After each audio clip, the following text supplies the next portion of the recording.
Hello consumers, this is second lecture of Geography chapter Manufacturing Industries.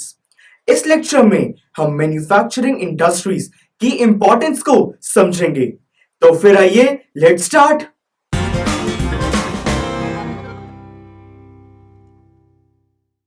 Students, manufacturing industries को economic development की backbone कहा जाता है। इसके पीछे 4 रीजंस हैं। पहला रीजन है रिड्यूसिंग डिपेंडेंस। इंडिया की अराउंड 60% पॉपुलेशन एग्रीकल्चरल सेक्टर में इन्वॉल्व है और आज धीरे धीरे ये डिपेंडेंस डिक्रीज होने लगी है क्योंकि मैन्युफैक्चरिंग सेक्टर बहुत सारी जॉब्स क्रिएट कर रहा है। सेकेंड रीजन है रिड्यूसिंग पॉवर्टी।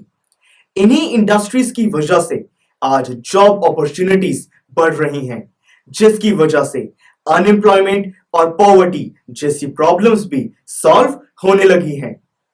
यस सर, आज जैसे जैसे रूरल और बैकवर्ड एरियाज में इंडस्ट्रीज सेटअप हो रही हैं, वहां पर पॉवर्टी डिक्रीज होने लगी है और उन लोगों का लाइफस्टाइल भी इंप्रूव हुआ है। एग्जैक्टली। थर्ड रीजन है फॉरेन एक्सचेंज।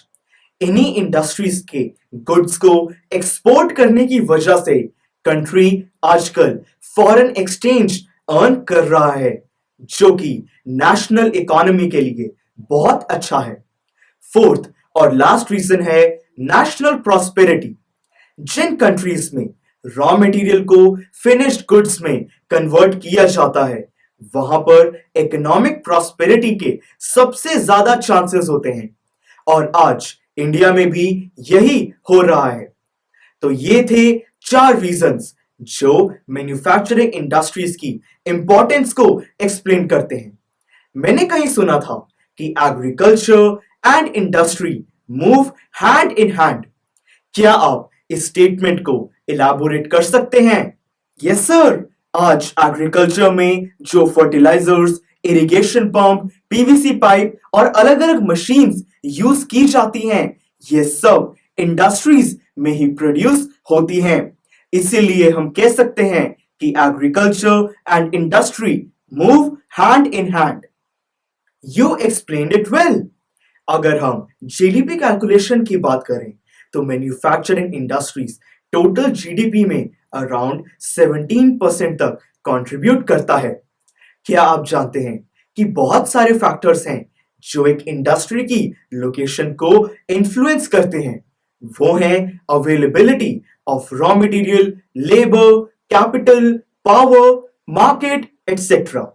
स्टूडेंट्स, अगर हम इंडस्ट्रीज की क्लासिफिकेशन की बात करें तो इंडस्ट्रीज को कैपिटल इन्वेस्टमेंट के बेसिस पर हम स्मॉल स्केल और लार्ज स्केल में डिवाइड कर सकते हैं।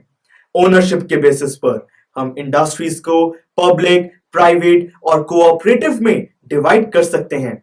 रॉ मटेरियल के बेसिस पर हम इंडस्ट्रीज को लाइट और हेवी में डिवाइड कर सकते हैं। ये सब तो आपने 9th क्लास में भी पढ़ा होगा। अब बात आती है सोर्स ऑफ रॉ मटेरियल की, कि रॉ मटेरियल आखिर आता कहां से है। क्या आप सोर्स ऑफ रॉ मटेरियल के बेसिस पर इंडस्ट्रीज को किन किन पार्ट्स में डिवाइड कर सकते हैं, ये बता सकते हैं? Agro based and mineral based. You got it absolutely right. इन दोनों के बारे में हम आने वाले 2 लेक्चर्स में पढ़ेंगे। This was all about this lecture. Now it's time for a fact. क्या आप लोग जानते हैं कि एक ऑटोमोबाइल इंडस्ट्री में एक कार को कंस्ट्रक्ट करने के लिए अराउंड 6 वर्कर्स को एम्प्लॉय किया जाता है। नेक्स्ट लेक्चर में हम एग्रो बेस्ड इंडस्ट्रीज को समझेंगे। Click here to go to the next lecture of this chapter. Thank you for watching and have a good day.